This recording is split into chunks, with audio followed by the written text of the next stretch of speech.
هلا بنات، شلونكم؟ شخباركم؟ طمنوني عليكم. اليوم راح اسوي فطاير بالجبن.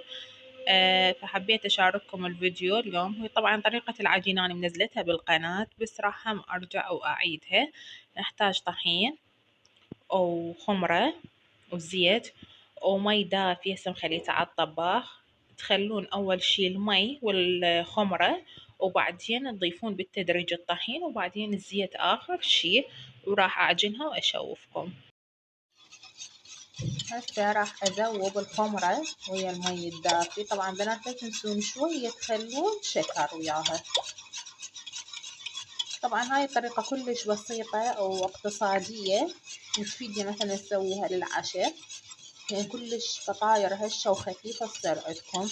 انا عندي ابني كلش يحبها، فقال لي اليوم ماما سوي لي فطاير، قلت له يلا خل اسوي لك لعد اليوم.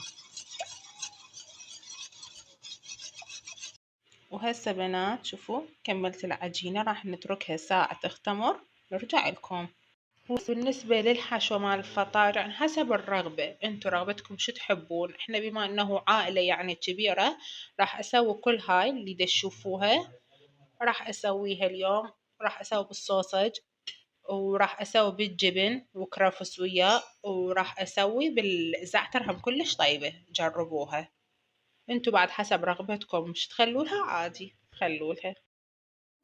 وهسه بنات طلعت اول اثنين، طبعا هاي بالجبن والكرفس وهاي بالزعتر. شوفوا شلون صارت، شوفوا العجينة مالتها تخبل بنات، شوفوا.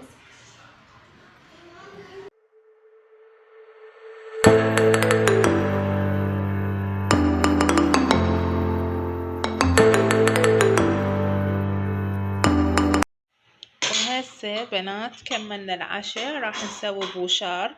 طبعا اسمها بوشار، بس اكو ناس شامية يعني احنا نقول، او ما اعرف يعني غير اسماء تسموها. شوفوا راح اشوفكم، راح اسوي بالكراميل وراح اسوي بنكهة الدجاج.